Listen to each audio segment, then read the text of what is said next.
రెండవ రాజుల గ్రంథము 20వ అధ్యాయము. ఆ దినములలో హిజ్కియాకు మరణకరమైన రోగము కలుగగా ఆమోజు కుమారుడును ప్రవక్తయునైన యెషయా అతని యొద్దకు వచ్చి, నీవు మరణమవుచున్నావు, బ్రతకవు గనుక నీవు నీ ఇల్లు చక్కబెట్టుకొనుమని యెహోవా సెలవిచ్చుచున్నాడని చెప్పగా, అతడు తన ముఖము గోడతట్టు త్రిప్పుకొని, యెహోవా, యథార్థ హృదయుడనై సత్యముతో నీ సన్నిధిని నేనెట్లు నడుచుకొంటినో, నీ దృష్టికి అనుకూలముగా సమస్తమును నేనెట్లు జరిగించితినో కృపతో జ్ఞాపకము చేసుకొనుమని హిజ్కియా కన్నీళ్లు విడుచుచు యెహోవాను ప్రార్థించెను. యెషయా నడిమి శాలలో నుండి అవతలకు వెళ్ళకమునుపే యెహోవా వాక్కు అతనికి ప్రత్యక్షమై ఈలాగు సెలవిచ్చెను. నీవు తిరిగి నా ప్రజలకు అధిపతి అయిన హిజ్కియా యొద్దకు పోయి అతనితో ఇట్లనుము, నీ పితరుడైన దావీదునకు దేవుడగు యెహోవా నీకు సెలవిచ్చునదేమనగా, నీవు కన్నీళ్లు విడుచుట చూచితిని, నీ ప్రార్థన నేను అంగీకరించి ఉన్నాను, నేను నిన్ను బాగుచేసేదను. 3వ దినమున నీవు యెహోవా మందిరమునకు ఎక్కిపోవుదువు. ఇంకా 15 సంవత్సరముల ఆయుష్యము నీకిచ్చేదను. మరియు నా నిమిత్తమును నా సేవకుడైన దావీదు నిమిత్తమును ఈ పట్టణమును నేను కాపాడుచు నిన్నును ఈ పట్టణమును అష్షూరు రాజు చేతిలో పడకుండా నేను విడిపించెదను.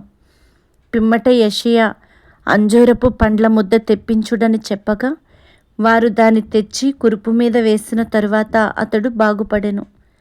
యెహోవా నన్ను స్వస్థపరచుననుటకును నేను 3వ దినమున ఆయన మందిరమునకు ఎక్కిపోవుదుననుటకును సూచన ఏదని హిజ్కియా యెషయాను అడుగగా, యెషయా ఇట్లనెను, తాను సెలవిచ్చిన మాట యెహోవా నెరవేర్చుననుటకు ఆయన దయచేసిన సూచన ఏదనగా, నీడ 10 మెట్లు ముందుకు నడిచెను గదా, అది 10 మెట్లు వెనుకకు నడిచిన ఎడల అవునా? అందుకు హిజ్కియా ఇట్లనెను, నీడ 10 మెట్లు ముందరికి నడుచుట అల్పము గాని నీడ 10 గడులు వెనుకకు నడుచుట చాలును. ప్రవక్తయగు యెషయా యెహోవాను ప్రార్థింపగా ఆయన ఆహాజు గడియారపు పలక మీద 10 మెట్లు ముందరికి నడిచిన నీడ 10 మెట్లు వెనుకకు తిరిగిపోవునట్లు చేశాను.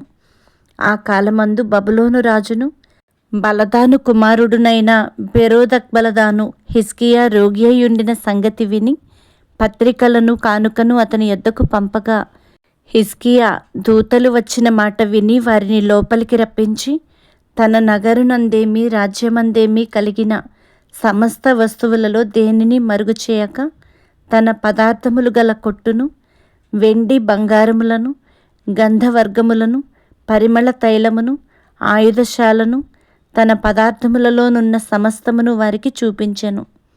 పిమ్మట ప్రవక్తయైన యెషయా రాజైన హిజ్కియా యొద్దకు వచ్చి, ఆ మనుషులు ఏమనిరి, నీ యొద్దకు ఎక్కడ నుండి వచ్చిరి అని అడుగగా, హిజ్కియా బబులోనను దూరదేశము నుండి వారు వచ్చి ఉన్నారని చెప్పెను.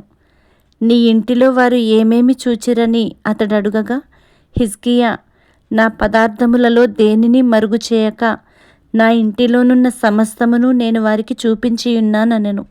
అంతటా యెషయా హిజ్కియాతో ఇట్లనెను, యెహోవా సెలవిచ్చు మాట వినుము, వచ్చు దినములలో ఏమీయూ మిగులకుండా నీ నగరనందున్న సమస్తమును నేటి వరకు నీ పితరులు సమకూర్చి దాచిపెట్టిన దంతయును బబులోను పట్టణమునకు ఎత్తుకొని పోబడునని యెహోవా సెలవిచ్చుచున్నాడు. మరియు నీ గర్భమందు పుట్టిన నీ పుత్రసంతును బబులోను రాజు నగరునందు నపుంసకులుగా చేయుటకై వారు తీసుకొని పోవుదురు. అందుకు హిజ్కియా, నీవు తెలియజేసిన యెహోవా ఆజ్ఞ చొప్పున జరుగుట మేలే. నా దినములలో సమాధానము సత్యము కలిగిన ఎడల మేలే కదా అని యెషయాతో అనెను. హిజ్కియా చేసిన ఇతర కార్యములను గూర్చియు అతని పరాక్రమమంతటిని గూర్చియు, అతడు కొలను త్రవ్వించి కాలువ వేయించి పట్టణములోనికి నీళ్లు రప్పించిన దానిని గూర్చియు యూదారాజుల వృత్తాంతముల గ్రంథమందు వ్రాయబడి ఉన్నది. హిజ్కియా తన పితరులతో కూడా నిద్రించగా అతని కుమారుడైన మనష్షే అతనికి మారుగా రాజాయెను.